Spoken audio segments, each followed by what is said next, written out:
serving the Republic of the Philippines for more than 75 years. Ito po ang Presidential Broadcast Service. Ang Pilipinas ngayon! Narito na ang pinakamainit na mga balita na nakalap sa bawat sulok ng bansa. Ihahatid sa bawat Pilipino saan man kayo sa mundo. Ang Pilipinas ngayon! Pakinggan ang bawat kaganapan sa bawat lalawigan. Ito ang Pilipinas ngayon!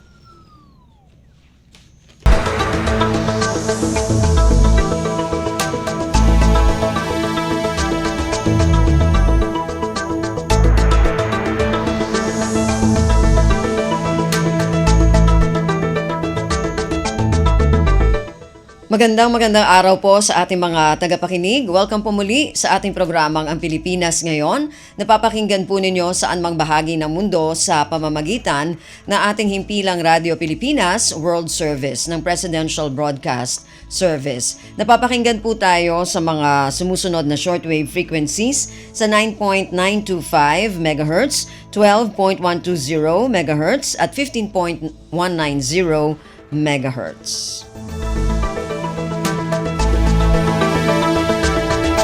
Ako po si Ven Blones, samahan po ninyo ako sa kabuuan ng ating programa. Ngayong araw na ito, kapapalooban pa rin po ng ilan sa mga mahalagang balita mula dito sa ating bansa. Kasama na ang mga segmentong business, sports, showbiz at ang mga ulat mula sa iba't ibang rehiyon at lalawigan dito sa Pilipinas para sa ating regional news. Samantala, nais po namin kayong imbitahin na bisitahin ang ating Facebook page, ang Radio Pilipinas World Service. Paki-follow, like at share na rin po. Ang tabayanan, sasa inyo na sa ilang sandali ang kabuuan ng ating programang Ang Pilipinas Ngayon. Kumpleto, detalyadong balitaan, di papahuli sa mahahalagang kaganapan. Kamustahin ang inang bayan, ang Pilipinas ngayon.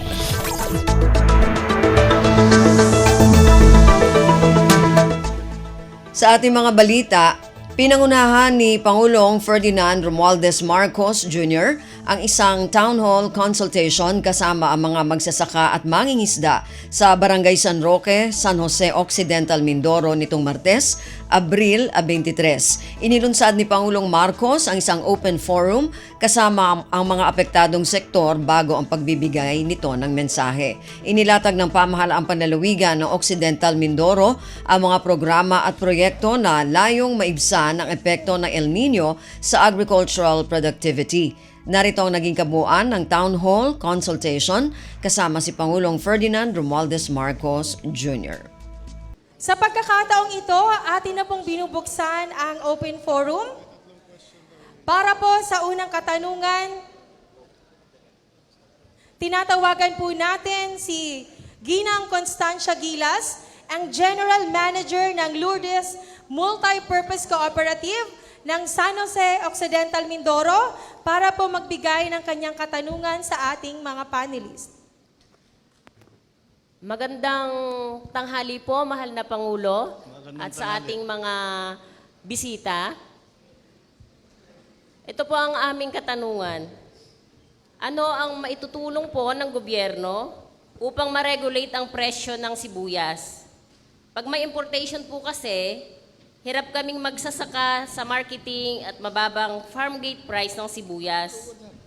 Paano po mapoproteksyonan ng gobyerno kaming mga local producers po ng palay at sibuyas? Salamat po. Okay. Ang tanging problema dahil nag-overproduce tayo, bababa talaga yung presyo.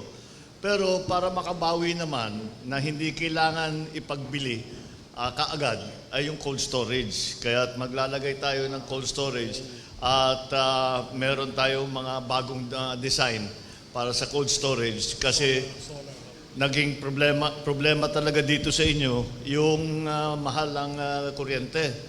Kaya ang solusyon dyan, lalagyan natin ng solar power. So yung solar power, yun ang doon manggagaling para patakbuhin yung cold storage. Ngayon, Tanong natin dito ngayon sa Department of Agriculture, kay Secretary Laurel, kung saan at ano yung assessment nila, kung ano yung kailangan gawin para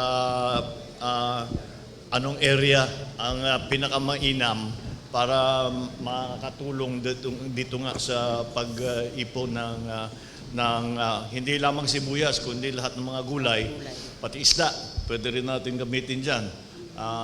Yung napaka-importante talaga ng cold storage, si Secretary Kiko ang magpaliwanag kung ano yung detalye para sa inyo dito sa Occidental Mindoro. Okay po.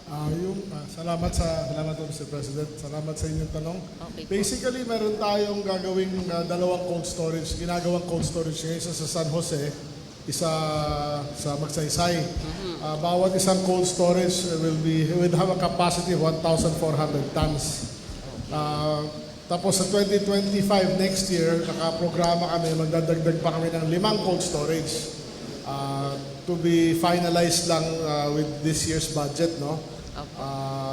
But besides that, meron pa tayong matatanggap na dagdag suporta mula kay Presidente through DOF and DBM na baka maglaan ng maraming cold storage na solar, no? Baka ang target namin ay bumili ng 600 units na parang containerized cold storage siya na ibibigay sa bawat cooperative para makatulong sa pag-store ng mga harvest nyo during peak season para may benta nyo later, no?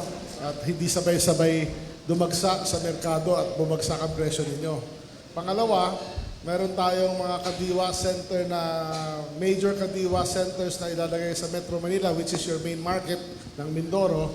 At papayagan kayong, hindi sa papayagan, bibigyan kayo ng espasyo para kayo ay magbenta ng sibuyas doon na walang trader, walang gasto sa inyo except yung logistics na tinatawag, yung pagpadala doon. Yung pagpadala naman doon sa Metro Manila o sa mga merkado ng inyong mga onion at iba't ibang produkto, isa-subsidize ng Department of Agriculture para ma-maximize ang kita niya. Salamat. Yun talagang ba kailangan para yung presyo kasi pagka tag-araw, siyempre nag-aani tayo ng sibuyas, bababa, maraming supply, bababa yung presyo. Pag may cold storage tayo, hindi na kailangan ipagbili ka agad. Kung ano man lang ang kailangan, ano yung demand. Para sa consumer, yung presyo medyo pantay-pantay kahit tag-araw, tag-ulan, ganitong El Nino, lahat kung ano man ang sitwasyon ay yung presyo ay more or less hindi masyadong nagbabago para hindi rin nahihirapan yung ating mga household at sila ang nakakaramdam niyang kaagad. Kaya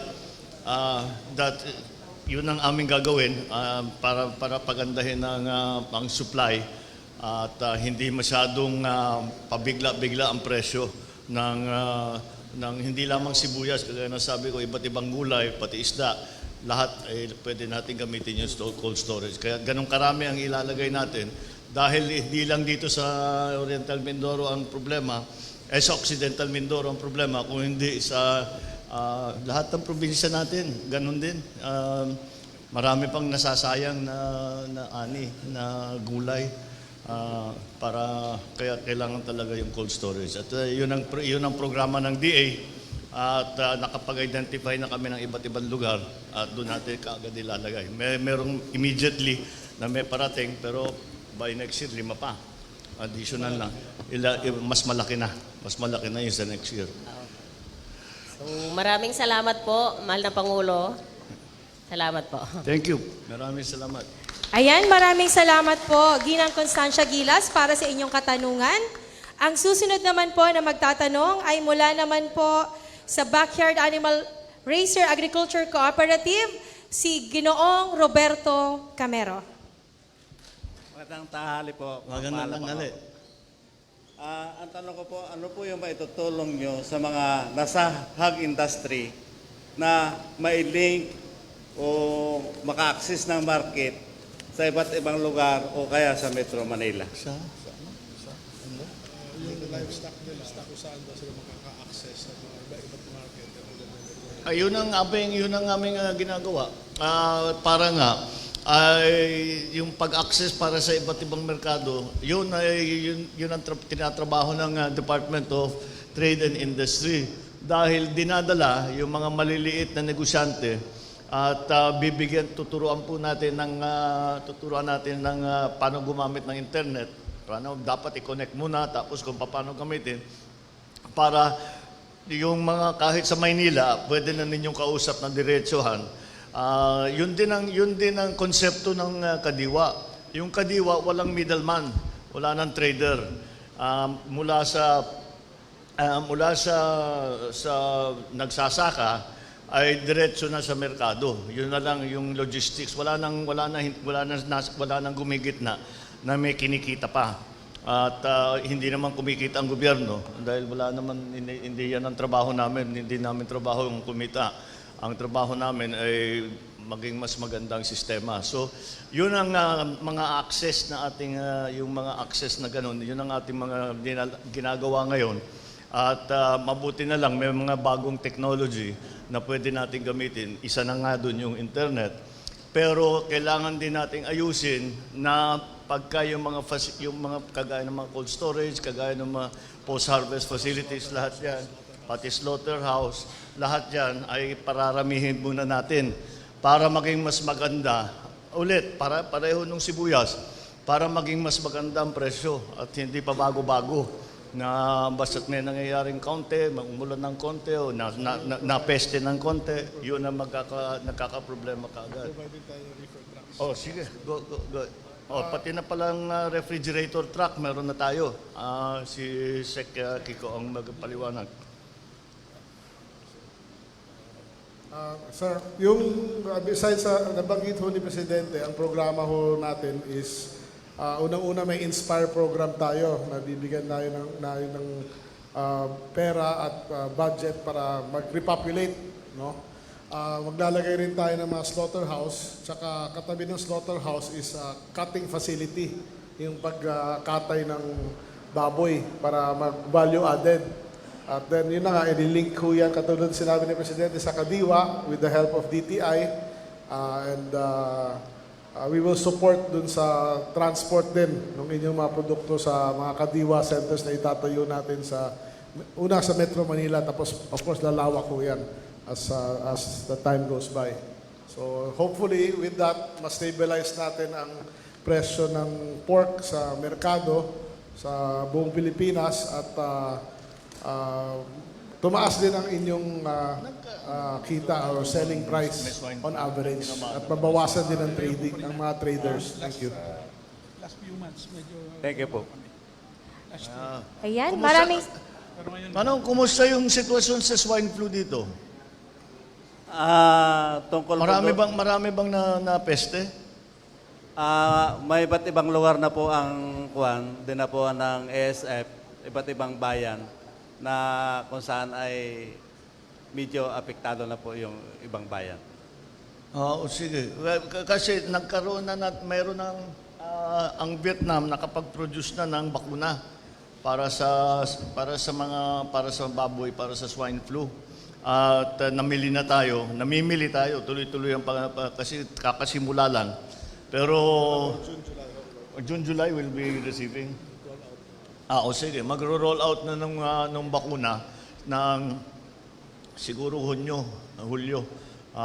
Mailabas na namin.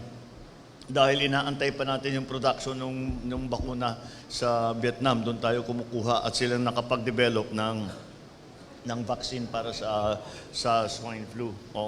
Para matulungan ng livestock ang mga mga growers ng livestock. Pati na yung manok, meron ding yung tinatawag na avian flu. Meron na rin nagkakaroon na tayo ng bakuna para diyan. Kaya't mabuti naman sa palagay ko, dahan-dahan mababawasan na natin hanggat mawala na yung swine flu dito sa Pilipinas. Malaking bagay po 'yon. Kaya't sige, asahan ninyo na may parating na mga yun yung mga yung bakuna nga. Yun talagang wala nang ibang sagot eh. Meron tayong ginagawa ng consolidation, pinagsasama-sama natin yung mga backyard backyard grower. Wala tayong yung tinatawag na biosafety na hindi tayo nakakatiyak na may swine flu doon o hindi. Kasi hindi naman mapuntahan ang bawat bahay. Kaya ang ginagawa rin natin, isa pang strategy natin ay lalagay natin gagawa tayo yung cooperative siguro, gagawa ng isang buo para yon talagang mabantayan at mabuti hindi tatamaan ng swine flu. Kaya marami tayong ginagawa para sa livestock growers mabuti na lang at may pag-asa na tayo na nagka-vaccine na, may pag-asa na tayo na gumanda yung sitwasyon tungkol dyan. Sige. Okay. Maraming salamat po, Presidente, kasi malaking tulong po yung vaccine sa amin, lalo na sa mga growers. Yun lang po. Okay. Thank you. Maraming salamat po, Mr. Roberto Camero. Ngayon, atin naman pong pakinggan si Ms. Conchita Roldan, Chairperson ng Occidental Mindoro Federation of Tuna Fishers Association, para po sa kanyang katanungan. Magandang tanghali po, mahal na Presidente. Tuna Industry, Occidental Mindoro Federation of Tuna Fishers Association. Ako po ang chairwoman ng OMTA Federation. Sa Occidental Mindoro po, ay isa ang tuna sa nakilala bilang producer agency. At dito po nanggagaling ang supply ng major supply ng tuna sa Mindoro Strait. Kami po ay nakatanggap ng isang refrigerated ban mula pa sa DA BIFAR. Sa ngayon po ang problema namin ay kung paano po kami magkakompetensya sa mga traders upang mabili po ng maayos sa presyo ang aming produktong tuna dito po sa Mindoro Strait. Ito po ang aming kahilingan, mahal na Pangulo. Ano yung naging problema? Sana po magkaroon kami ng financial assistance o trading fund upang ang Tuna Federation na po ang bumili ng aming produktong tuna dito sa probinsya upang may deliver po namin ito sa Metro Manila at sa Caratic probinsya upang ang tuna po ng aming mga magtutuna ay mabili sa magandang presyo at nang sa ganon, kami po ay makatulong sa aming mga magtutuna at sasamahan po na magtutuna sa Mindoro Strait. Yun po ang aming kahilingan. Mabigyan po sana kami ng financial assistance o trading fund para po sa Tuna Federation. Para kami na po ang mamili ng tuna na nahuli na aming mga tuna fishers para mabigyan po namin ng magandang presyo yung aming tuna. Para may deliver po ito ng maayos sa Metro Manila at sa Caratig, lalawigan po ng Occidental Mindoro. Okay. Yun lamang po aming kahilingan, mahal na Pangulo. Okay. Ang DA, ang Department of Agriculture, merong ang tinatawag ACPC, which is Agricultural Credit, pautang. Para nga na pwedeng gamitin, hindi lamang para sa tanim, hindi pati na sa fisheries. Pwedeng gamitin yan para maumpisahan na nga lahat ng nais ninyong gawin. At what are the details of that? Paano natin i-roll out, especially for the tuna packers and Basically, fishermen? kung gusto nyo makalaman yung package, kung pwede sumulat na lang ho kayo sa office ko mismo, sa akin mismo, yung inyong cooperative, kasi it has to be cooperative based. At I will guide na lang ho kayo kung paano. But basically, there's an office for that, yung ACPC program,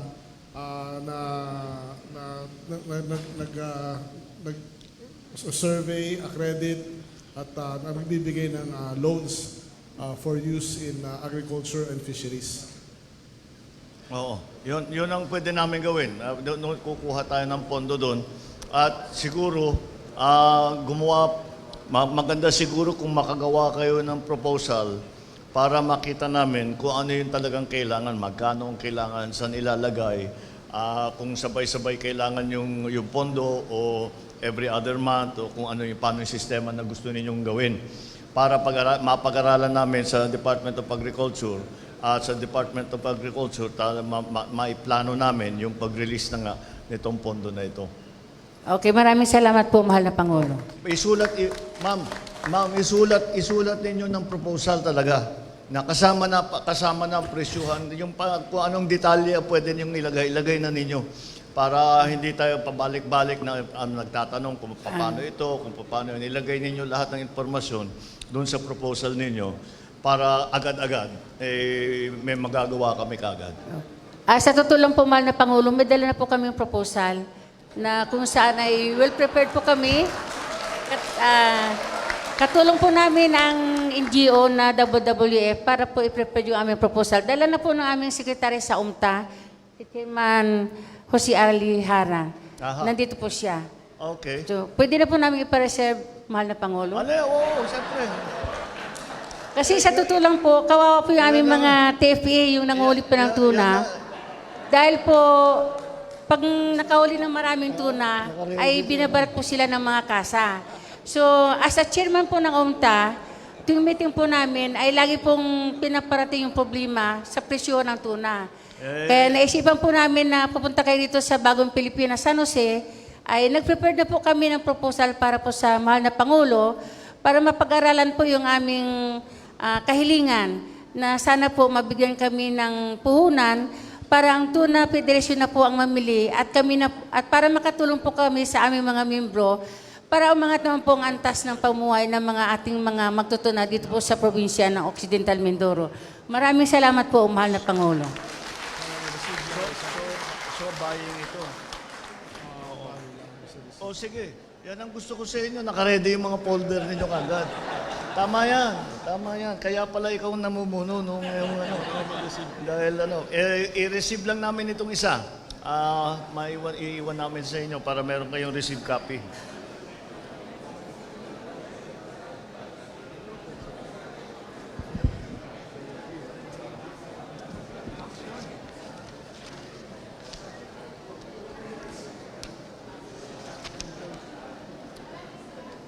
It's basically ito rin.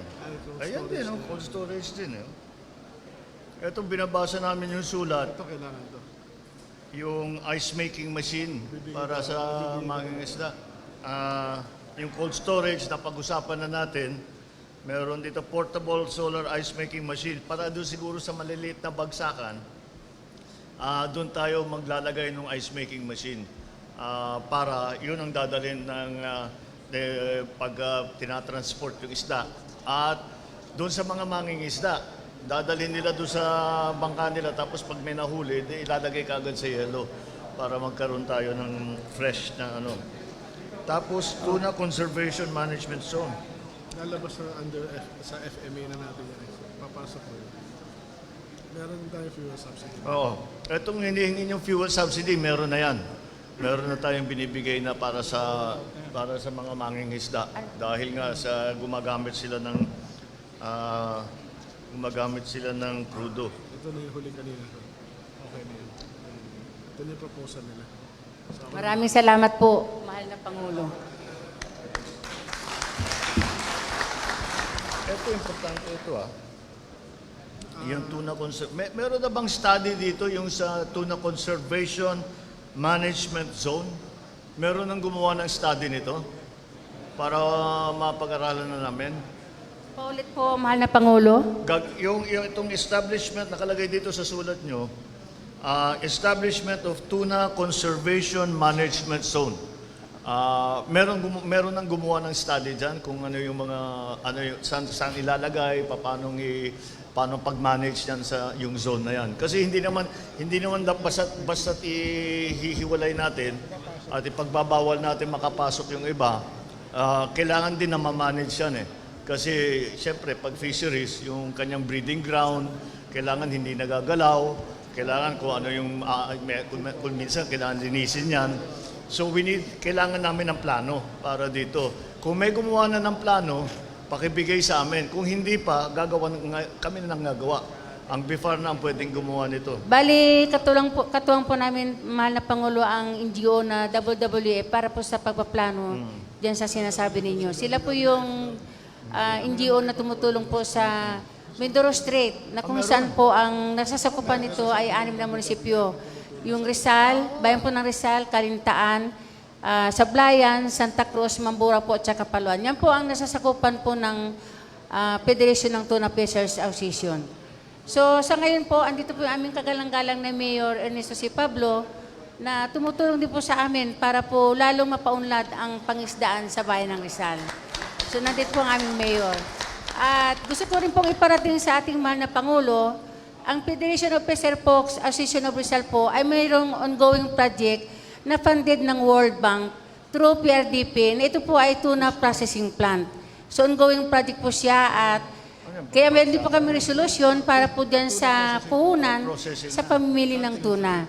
So, unahin ko po munang UNCTA bago po ang aming tuna processing plant. Siguro po, hindi po ito ang una at huli natin yung pagkikita, ang mahal na Pangulo, dahil pag kailangan po namin talaga ng suporta, ay aakatin po namin ang lahat ng ahensya na pwede makatulong sa amin para umangat naman po ang antas ng pamuhay ng ating mga marginal fisher folks. Magandang tanghali po sa inyong lahat. Magandang tanghali at maraming salamat. O meron na pala kayong nakukuhang tulong sa WWF pati World Bank.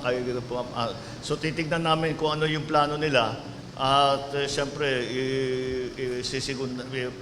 kami babakapan namin sa Department of Agriculture. Dahil ang mga pinadala yan ay yung mga eksperto talaga at marunong sila tungkol dyan. Kung ano ang pangangailangan, lalo na kasi nagbago rin ang pangangailangan dahil sa climate change. So nagbabago yung kung saan pumupunta yung isda. Yes, sir. Kaya kailangan natin yung mga scientifico na magpag-aralan ng mabuti para alam natin yung gagawin natin. Para yung perang lalabas natin, perang igagastusin natin, mapunta naman sa tama. Maramdaman naman talaga ninyo na nakatulong. Opo. Maraming pong salamat. Maraming salamat. Bago po ako magtapos, meron po kaming natanggap ngayon na isang 62-footer fiberglass bangka na kung saan po ay awarded from DA at BIFAR. So, ginagamit na po namin yung 62-footer para sa panghuli ng tuna sa bayan po ng Mamburao. Yun yung bangka ng 62 feet. 62-footer po siya. Fiberglass Kano bangka. kalayo yung pinupuntahan ninyo para mangisda? About 15 kilometer po Mga 15 kilometers? sa Palawan. 15 kilometers? Opo, sa 15 kilometers. Kailangan talaga Kuminsan po, pag dumadaan po yung tuna seasonal, dito lang po siya sa 15 kilometers. Mas Nakakahuli malapit. na po yung ating mga mangisda Pero ng tuna. kailangan para doon sa tuna, lalaki ng isda eh.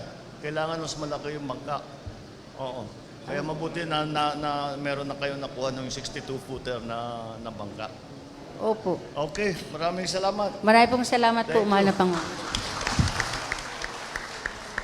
Maraming salamat, Ms. Conchita Roldan.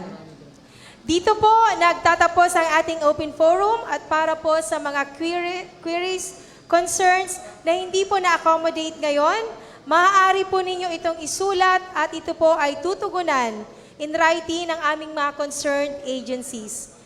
Maraming salamat po sa ating mga guests, participants na nagtanong. At salamat po, mahal na Pangulo at sa ating pong mahal na Secretary of Agriculture. Maraming salamat sa inyo lahat.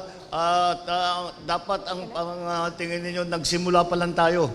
Nagsimula pa lang tayo. At tuloy-tuloy ang aming gagawin. Kaya kung ano man, kaya ready nyo na nga, tama si Manang. Mag-ready na kayo ng folder ninyo. Padala ninyo kagad sa amin. Para alam namin yung gagawin namin. At alright, so yung napag-usapan natin dito, hindi naman lamang hanggang dito na lang yan. At lahat yan ilalakarin namin para maramdaman ng ating mga magsasaka, lahat ng ating mga mangingisda. Kahit na nasa gitna tayo ng El Nino, kahit papano may hanap buhay pa rin. Maraming salamat sa inyo lahat at sana po huwag kayo magsawa sa pag-abiso sa amin, sa national government. Kung ano pa ang pangangailangan ninyo, andito po kami lahat. Madali po kaming kontakin. Huwag po kayong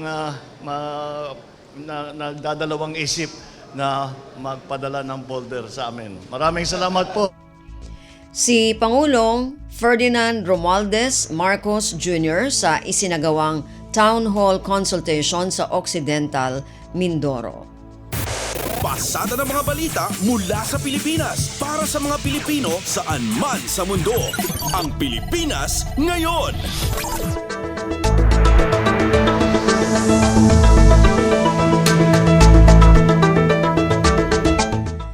Tiniyak ni Pangulong Ferdinand Romualdez Marcos Jr. sa mga may produksyon ng sibuyas sa Mindoro, Marinduque, Romblon at Palawan na gumagawa ng paraan ng pamahalaan para makontrol ang presyo ng produkto sa panahon ng anihan. Ayon kay Pangulong Marcos, magpapatayo ang gobyerno ng mga cold storage facility para maging maganda ang presyo ng sibuyas sa oras na umabot sa pinakamarami ang ani nito. Siniguro ni Pangulong Marcos na sa pamamagitan ng cold storage warehouses, kapwa makikinabang dito ang mga producer at mga mamimili. Talagang ba kailangan para yung presyo kasi pagka tag-araw, siyempre nag-aani tayo ng sibuyas, bababa, maraming supply, bababa yung presyo. Pag may cold storage tayo, hindi na kailangan ipagbili ka agad. Kung ano man lang ang kailangan, ano yung demand. Para pati na, para sa consumer, yung presyo medyo pantay-pantay kahit tag-araw, tag-ulan. Si Pangulong Ferdinand Romualdez Marcos Jr. Ang Pilipinas ngayon, kasama si Ben Blones. Samantala, inihayag ni Agriculture Secretary Francisco Tiu Laurel Jr. na may itinatayo ng 2 cold storage facilities sa San Jose at Magsaysay sa Occidental Mindoro. Ang bawat cold storage ay kayang maglaman ng 1,400 tonelada. Ayon pa kay Laurel, target ng gobyerno na bigyan ng 600 units na containerized cold storage ang bawat kooperatiba. Bukod dito, ibabagsak din sa Kadiwa stores ang mga produkto at hindi na dadaan sa middleman upang maibenta ng mas mura. Ipagpadala naman dun sa Metro Manila o sa mga merkado ng yung mga onion at iba't iba produkto, isa-subsidize ng Department of Agriculture para ma-maximize ang kita niya.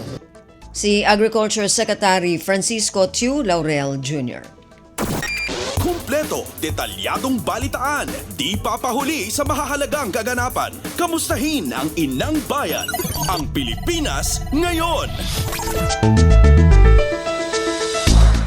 Tiniyak ni Pangulong Ferdinand Romualdez Marcos Jr. sa publiko ang sapat na supply ng pagkain sa kabila ng nararanasang El Nino phenomenon. Ayon kay Pangulong Marcos, naging posible ito dahil sa paggamit ng gobyerno ng makabagong pamamaraan ng pagsasaka at pinagandang sistema ng irigasyon. Kung pinag-uusapan natin ay bigas, sapat naman ang ating supply. Hindi kailangan mag-alala ang tao. Yung mga area, sa katotohanan, yung mga area na may patubig, tumaas pa yung ating naging ani, yung tons per hectare natin. Bukod dito, pinabibilis na ni Pangulong Marcos ang paglalagay ng solar pumps sa matataas na lugar na walang irigasyon para lumakas ang produksyon. Nagtatayo na rin anya ang gobyerno ng dams at impounding pond. Pasada ng mga balita mula sa Pilipinas para sa mga Pilipino saan man sa mundo. Ang Pilipinas ngayon. Pinag-aaralan ng gobyerno na gumamit ng submarine cable para ikonekta ang 2 lalawigan ng Mindoro sa grid bilang pangmatagalang solusyon sa supply ng kuryente. Ayon kay Pangulong Ferdinand Romualdez Marcos Jr., ito ang pinakamabisang solusyon sa problema sa kuryente sa Oriental at Occidental Mindoro. Sinabi ni Pangulong Marcos na pinakamabilis na solusyon ay sa pamamagitan ng solar power. Gayunman, mas magiging epektibo ito kapag sinamahan ng iba pang power source tulad ng hangin, tubig at geothermal. Ang long-term solution dyan, hindi lamang yung solar. Kasama sa long-term solution yung solar, yung wind, yung hydro, yung geo, lahat ng ating makuhanan ng power ay pinag-aaralan natin at pinapatibay natin ang sistema.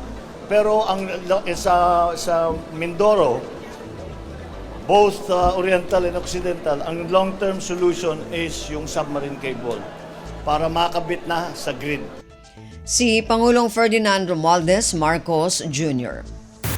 Pasada ng mga balita mula sa Pilipinas para sa mga Pilipino saan man sa mundo. Ang Pilipinas ngayon.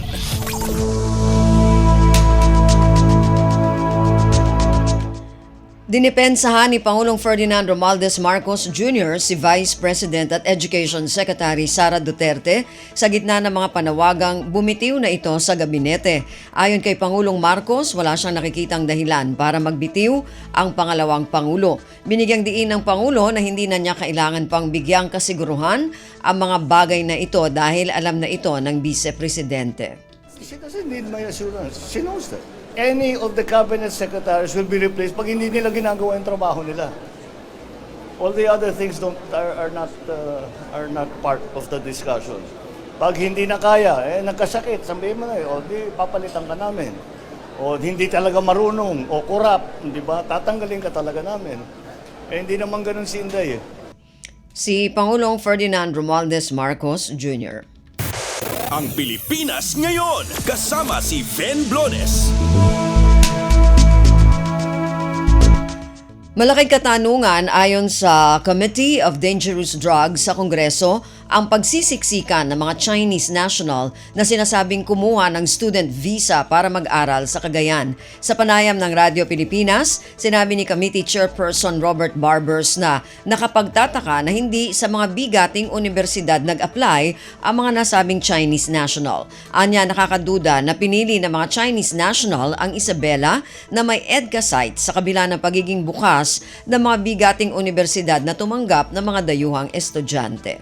Kaya nga nakakapagtaka na ganito karami dyan sa Cagayan, dyan sa Isabela, na kung saan ay meron tayong sinasabing EDCA site. No? Sa kainitan ng usapin tungkol sa West Philippine Sea, talaga nakakagulat, nakakaalarma. Bakit ganyan karami yung estudyante dyan sa lugar na yan? Samantala, sinabi ni Barbers na marapat tignan ng intelligence community ang posibilidad na pang-ESPya ng mga Chinese student. Anya, hindi tinatanggihan ng bansa ang pagdami ng mga Chinese national na pumunta sa bansa, pero nakakaalarma anya na umaabot sa 1,000 ang bilang ng mga kumuha ng student visa. Hindi naman natin na tinatanggihan yung pagdami ng mga Chinese dito. Basta ito ay mga turista, ito ay mga negosyante na merong local counterparts dito sa atin. Siguro yan, welcome na welcome sa atin yan. Pero yung mga highly questionable, ika nga, na presensya nila, kagaya niyan, na ganyang karami, o 1,000, kung totoong 1,000, mahigit ang 1,000 yan, ay nakakatakot, nakakabahala. Si Committee of Dangerous Drugs Chairperson, Congressman Robert Barbers. Ang Pilipinas ngayon, kasama si Ven Blones. House Speaker Martin Romualdez nagpasalamat sa positibong tugon ng mga retailers sa isinagawang pakiusap na huwag munang magtaas ng presyo ng kanilang mga paninda. Ayon kay Romualdez, patuloy na naghahanap ng solusyon ng Kongreso para maibsan ang epekto ng mataas na presyo ng bilihin, kaya naglambing anya ito na pansamantalang ipagpaliban ang taas presyo ng mga pangunahing pangangailangan ng mga Pilipino. Ang detalye ng balitang ito mula kay Kathleen Forbes. Nagpasalamat si House Speaker Martin Romualdez sa positibong tugon ng mga retailers sa kanilang pakiusap na huwag muna magtaas ng presyo ng kanilang mga paninda. Kasunod ito ng pulong ay pinatawag ng House Leader kasama si Deputy Majority Leader Erwin Tulfo, grupo ng producers, manufacturers at retailers. Ani Romualdez, naglambing sila na pansamantalang ipagpaliban ang taas presyo ng basic commodities para maibsan ang pasanin ng mga Pilipino. Kasabay nito, sinabi ng leader ng Kamara na isa sa ilalim nila sa comprehensive review ang mga batas na nakakaapekto sa presyohan ng bilihin. Kaya mahalaga rin anya ang ugnayan sa pagitan ng lehislatura at Department of Agriculture para sa mga polisiyang ipapatupad kaugnay dito. Magpapatuloy din anya ang mga intervention programs para tulungan ang mga mahihirap at kapos ang kita para magkaroon ng access sa mura at kalidad na pagkain, gaya na lang ng cash and rice distribution o card program, AICS at AKAP. Binubuhos na din anya ngayon ng pondo ang National Irrigation Administration para mapalakas ang produksyon ng bigas at maging self-sufficient ang bansa. Ito si Kathleen Forbes para sa Radyo Pilipinas. Kumpleto, detalyadong balitaan, di papahuli sa mahahalagang kaganapan. Kamustahin ang inang bayan, ang Pilipinas ngayon. Nilinaw ng grupong Samahang Industriya ng Agrikultura o SINAG na walang paggalaw ngayon sa farm gate price na maraming produktong agrikultural. Sa pulong kasama sina House Speaker Martin Romualdez at Deputy Majority Leader Erwin Tulfo, sinabi ni Jason Cainglet, Executive Director ng SINAG, na 3 buwan nang hindi tumataas ang farm gate price kaya hindi dapat isisi sa mga magsasaka at producers kung nagkakaroon ng pagtaas sa presyo ng mga pangunahing bilihin. Mas dapat anyang tugunan ang disconnect o pagtaas ng presyo ng mga pangunahing bilihin pagdating sa retail price. Halimbawa anya, ang presyo ng baboy na nasa 220 piso ang farm gate price pero pagdating sa palengke ay nasa higit 360 piso hanggang 400 piso kada kilo. Maging ang bawat manok na 70 piso ang farm gate price at dapat ay nasa 170 piso lamang ay pumapalo sa 200 piso sa palengke. Dahil dito humingi ng tulong sa Kongreso ang SINAG para masolusyonan ang tumataas na presyo na ilang pangunahing bilihin. Hiniling nito na gamitin ang oversight functions ng Kongreso para matukoy ang mga nagsasamantala sa value chain. Pasada ng mga balita mula sa Pilipinas para sa mga Pilipino saan man sa mundo. Ang Pilipinas Ngayon.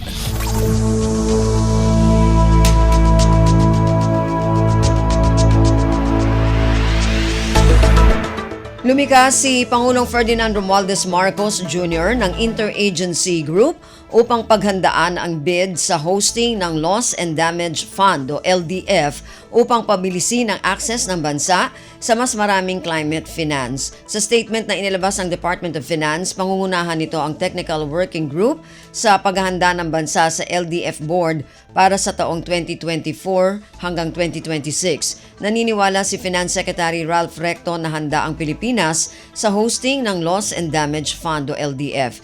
Ang LDF ay isang global financial mechanism na nilikha upang magkaloob ng tulong sa mga bansang higit na naapektuhan ng climate change. Dagdag ng DOF, ang aktibong partisipasyon ng Pilipinas sa LDF ay magbibigay daan sa kolaborasyon nito sa ibang mga bansa upang tugunan ang mga hamon na may kinalaman sa klima.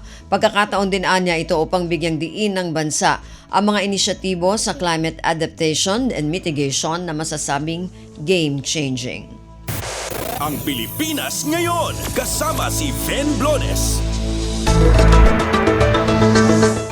Pinoproseso na ng Department of Migrant Workers o DMW ang pagpapauwi sa Pilipinas ng mga labi ng 3 overseas Filipino workers o OFWs na nasawi sa malawakang pagbaha sa United Arab Emirates o UAE.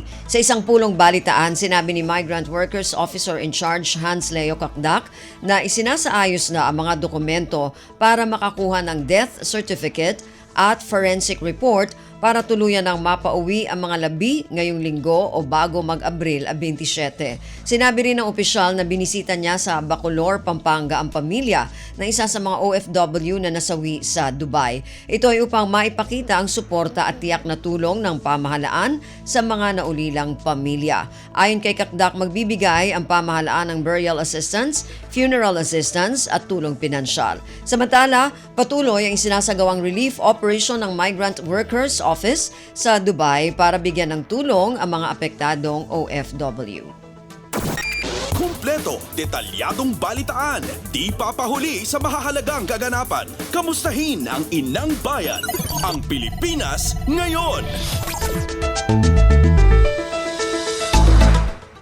Positibo ang Department of Tourism o DOT na malaki ang maitutulong ng Memorandum of Understanding o MOU na pinirmahan ng Pilipinas at Qatar para sa pagpapalakas ng turismo. Sa panayam ng Radyo Pilipinas, sinabi ni Tourism Secretary Cristina Frasco na nakasaad sa MOU na magtutulungan ang dalawang bansa sa pagpapadala ng mga turista sa bawat bansa at sa pamumuhunan na may kinalaman sa turismo, lalo na sa hospitality services.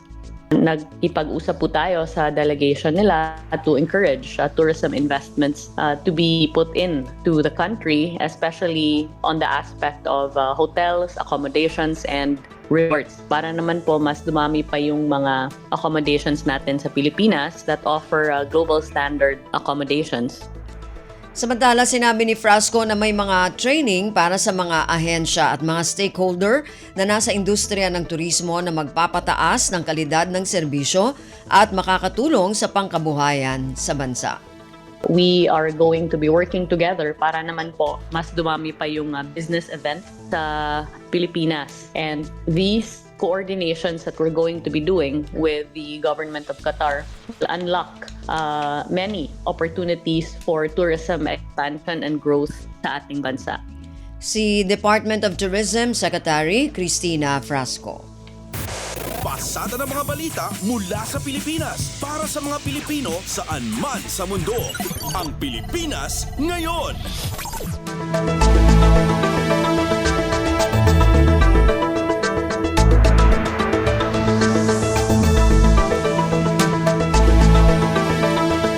Yan po ang ilan sa mga pangunahing balita mula dito sa ating bansa. Samantala, antabayan na naman po ang mga balita mula sa iba't ibang rehiyon at lalawigan dito sa Pilipinas para sa ating regional news. Balita mula sa lalawigan sa bawat rehiyon ng ating bayan. Dito sa Ang Pilipinas Ngayon.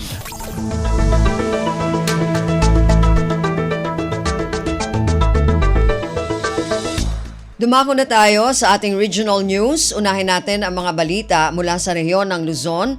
Mula sa Dagupan, Buntis Congress isinagawa sa bayan ng Lingayen. Ilang serbisyo libreng na ibigay sa mga dumalo. Ang detalye ng balitang ito mula kay Ruel de Guzman. Agaw na Sabad 50 ya BBA so akinabang at Buntis Congress ya dinauluan ng Municipal Health Office na Baloy Lingayen. Sa abit dan aktibidad, are malukon niya kaiba at naitda na pangkanawnawa ang piyan na antaan so are na pagtanag na pagyagawaan para at ligtas siya panaglukunda. Sa Buntis Congress, nabit lang Baloy at ginawa ang piyan na ibangat at sa are malukon niya residente, sudugan panalwar at sarili, ang piyan na iwasan so are kaso na maternal death o impatay lapod panlukon o pananak. In paliwawamot at saraya sa importansya na prenatal check-up tan panitan na bakuna para sikara kapara na tetanus toxoid, uston nutrisyon, panpasuso tan aren nandurumaran komplikasyon legan na panaglukunda. Sa Buntis Congress at sa kilabat at sa programa na lokal yung gobyerno na Baloy na Lingayen, dyan panangay daulo ng Mayor Leopoldo Batawil, ang piyan na ipasabiso are na pag na serbisyo at sa malukon niya residente na abitlan Baloy. Malalapod RP Dagupan, Shak si Ruel de Guzman para Radyo Pilipinas World Service. Balita mula sa lalawigan sa bawat rehiyon ng ating bayan. Dito sa Ang Pilipinas Ngayon. Maraming salamat, Ruel. Yan ang ulat mula sa Dagupan. Samantala, dumako naman tayo sa Bontoc. Isang kasapi ng New People's Army, Kilusang Larangang Guerrilla o KLG Ampis, sumuko sa mga otoridad sa Mountain Province. Ang detalye ng balitang ito mula kay Donna Kawis Balyo. Sinmoko idi Lunes ti may sa akamang ti New People's Army Kilusang Larangang Guerrilla wenno KLG Ampis kadagiti otoridad ti Mountain Province. Karaman nga insuko ti dati nga rebelde ti maysa a caliber 30 US carbine, maysa nga steel magazine ken dua a bala kadagiti tropa iti headquarters ti 1502nd Maneuver Company ti Regional Mobile Force Battalion 15. Sigon iti informasyon manipod iti Mountain Province Police Provincial Information Office ti panagsukot ti maysa nga dati a rebelde ket gapo iti agtultuloy nga implementasyon ti anti-terrorism campaign ti PNP nga Oplan Binaga ken Dumanon Makitungtong. Ti Oplan Binaga ken Dumanon Makitungtong ket karaman kadagiti estratehiya ti PNP ditoy Mountain Province tapno maalukoy nga agsubli iti sidong ti gobyerno dagiti nabatipay a rebelde. Tinasaw a kampanya ket naipatungpal iti tulong dagiti na duma-duma a unit ti PNP ken Philippine Army ditoy probinsya kastamot iti Ifugao ken Benguet. Narpos na Bontoc, Donna Kawis Balyo para sa Radyo Pilipinas World Service. Balita mula sa lalawigan sa bawat rehiyon ng ating bayan. Dito sa Ang Pilipinas Ngayon.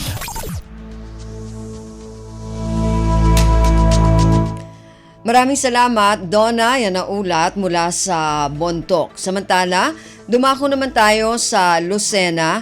Calabarzon nangunguna sa dami ng nairehistrong kapanganakan noong 2023. Ang detalye ng balitang ito mula kay Mara Grezula.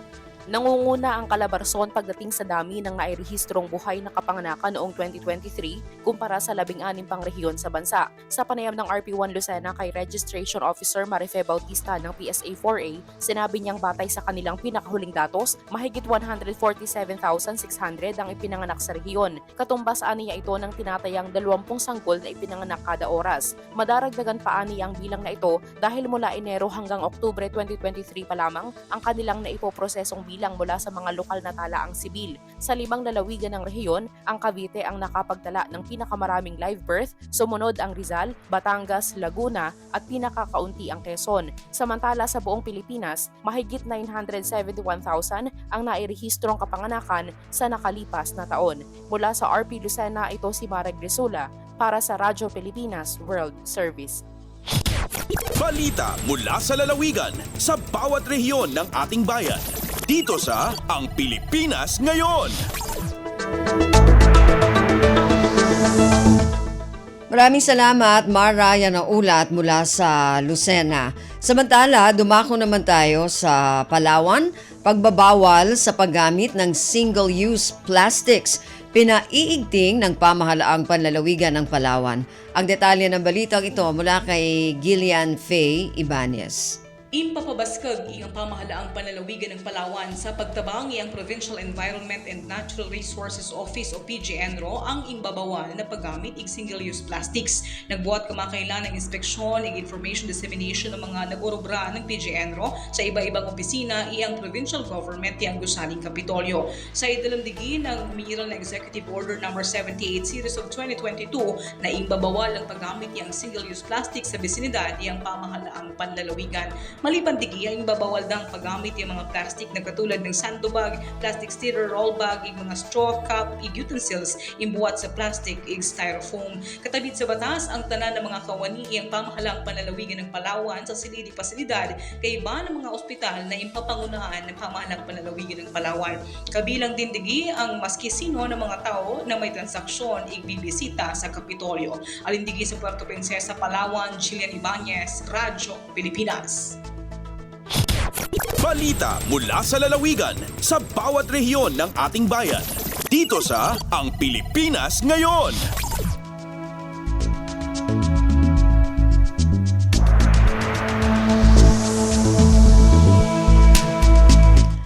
Maraming salamat, Jillian. Yan ang ulat mula sa Palawan at kabuuan na ulat mula sa rehiyon ng Luzon. Dumako naman tayo ngayon sa rehiyon ng Kabisayaan mula sa Calbayog. Orientation and consultative meeting sa mga homeowner sa lungsod ng Calbayog. Pinangunahan ng Department of Human Settlements and Urban Development o DHSUD. Ang detalye ng balitang ito mula kay Suzette Pretencio. Ginpangunahan sa Department of Human Settlements and Urban Development o DHSUD an orientation and consultative meeting kaupod ang Homeowners Association sa Barangay Payahan sa siyudad San Calbayog. Gintukib sa meeting ang mga magkadordelain nga provisions sa Republika Acta 9904 o Magna Carta for Homeowners and Homeowners Associations nga ng 2021 Revised Implementing Rules and Regulations. Ginsalaysay liwat sa mga personahe sa DHSUD ang reportorial requirements nga kinahanglan agud mamentenar nga rehistrado ang asosasyon sa era buhatan. Nagpasalamat naman si Barangay Captain Jotar sa DHSUD sa era dedikasyon ng suporta agud makaghimo sa sustainable nga inclusive nga komunidad sa barangay nga kundiin magsiserbi nga catalyst sa pagkaurusa. Tikang sa Radyo Pilipinas Calbayog, ini si Suzette Pretencio para sa Radyo Pilipinas World Service. Balita mula sa lalawigan sa bawat rehiyon ng ating bayan. Dito sa Ang Pilipinas Ngayon.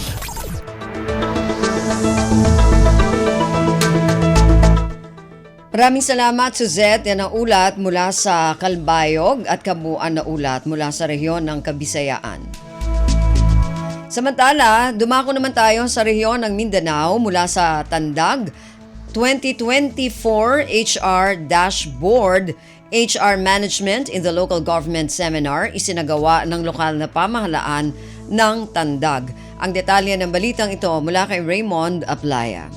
Ubay-ubay nga mga opisyal din sa syudad sa Tandag ang mitambong sa gipaygayon nga HR Dashboard, HR Management in the Local Government Seminar. Gipangunahan kini ni City Mayor Roxanne Pimentel kauban ng mga miyembro sa sangguniang panlungsod o mga department head sa city government. Usa sa nahimong keynote speaker sa mga aktibidad mao si Civil Service Commission Chairperson Attorney Carlo Alexio Nograles. Gawas kaniya nahimo usab nga mamumulong sa maong aktibidad sila CEC Commissioner Attorney Eileen Lourdes Dizada o CEC Assistant Commissioner Attorney Ariel Ronquillo. Nasairan nga tumong sa maong 2024 HR Dashboard nga mapahibalo ang mga local executives and elective officials mahitungod sa ilang critical roles and responsibilities isip HR champion dahil sa ilang tagsa-tagsa ka mga organisasyon. Gawas dinhi tudloan usab sila aron nga mapalambo ang ilang kapasidad sa pagtumala sa human resources alang sa growth and development. Subay niini gipaygayon ang maong seminar dito sa General Luna, Siargao, Surigao del Norte. Gikan sa Radyo Pilipinas Tandag, kini si Raymond Aplaya alang sa Radyo Pilipinas World Service. Balita mula sa lalawigan sa bawat rehiyon ng ating bayan. Dito sa Ang Pilipinas Ngayon. Maraming salamat Raymond, yan ang ulat mula sa Tandag. Samantala, dumako naman tayo sa Hulo, measles vaccination program ng pamahalaan, suportado ng mga magulang ng isang mababang paaralan sa Sulu. Ang detalye ng balitang ito mula kay Fatma Gino. Wala nagkaproblema ang mga kamastalan hatando dagmay elementary school sa Akupan Simpaticul West District habamaan sina Ministry of Basic Higher and Technical Education Division of Sulu pagpalanggit ang mga batay school nila. Habay tay LZ Matamang teacher in charge sina Tando dagmay marayaw impanayma si mga kamaasan si mga batay school nila hatungod sina program Simparinta aming paglanggit at wasakit sampal. Bagulaw niya piatugsukan ang mga kabataan nagparaan sila letter of consent ang mga kamaasan asupay sab sila di makalanggal hakapatot si mga ini. Bisan pa'y maksudamay magdeal protection at awataming mga kaukaanakan nila. Bisan iyanon kaya lang gitan na ingkatan mga batay school nila pagka nakarwahog na ananakad to pa school nagtugsok in mga tao sina Rural Health Unit Hapaticul sina bulan March iban sinpit siyang putag walo simbulan yan April. Wayron din sa blong pahitamang mga batay school nila in Kiasoy kiugdan sinasakit sampal. Dahil RP Holo ini Fatma Adiligino para Radyo Pilipinas World Service. Balita mula sa lalawigan sa bawat rehiyon ng ating bayan. Dito sa Ang Pilipinas Ngayon.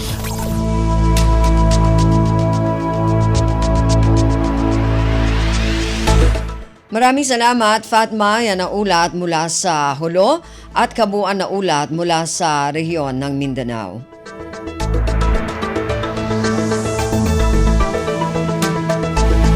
Narinig po ninyo ating regional news para sa araw na ito, kalipunan ng mga balita mula sa iba't ibang rehiyon at lalawigan dito sa Pilipinas. So, yan na po ang kabuuan ng ating programa ngayong araw na ito, ang Pilipinas Ngayon.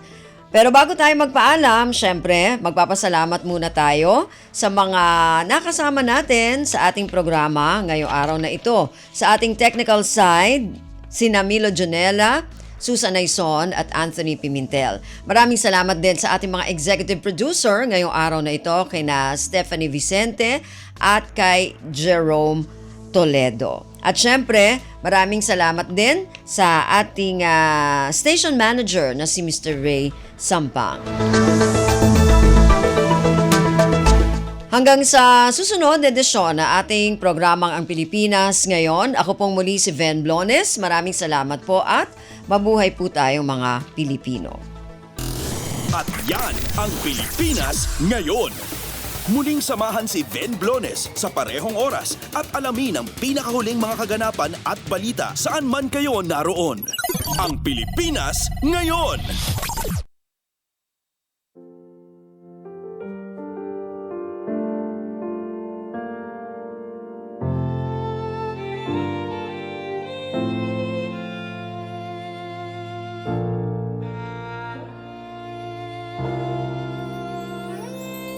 Ang tanging may pamaman ako'y edukasyong Pilipino. Tinuturong galing at talino para maabot ang pangarap mo. Ang tanging handog ko sa'yo'y edukasyong Pilipino. Diskarteng mula sa puso, mamamangha ang mundo. Matatag na mga guro, matatag sa mga pagsubok, matatag na mga mag-aaral, matatag na talino'y umiiral. Hinaharap ang hirap, walang takot sumugod, humahanap ng solusyon, ipaglaban ang edukasyon. Kabataang Pilipino, Muslim o Kristiyano, lahat ng paniniwala, lahat ng katutubo, may kapansanan, iba man kasarian. Ang ating pag-aaral ay ating karapatan. Ang ating pag-aaral, pang-ahon sa kahirapan. Matatag na mga guro, matatag sa mga pagsubok, matatag na mga mag-aaral, matatag na talino'y umiiral. Hinaharap ang hirap, walang takot sumugod, humahanap ng solusyon, ipaglaban ang edukasyon. Ang tanging alay ko sa'yo'y edukasyong Pilipino. Matapat ng pamamaraan, maunlad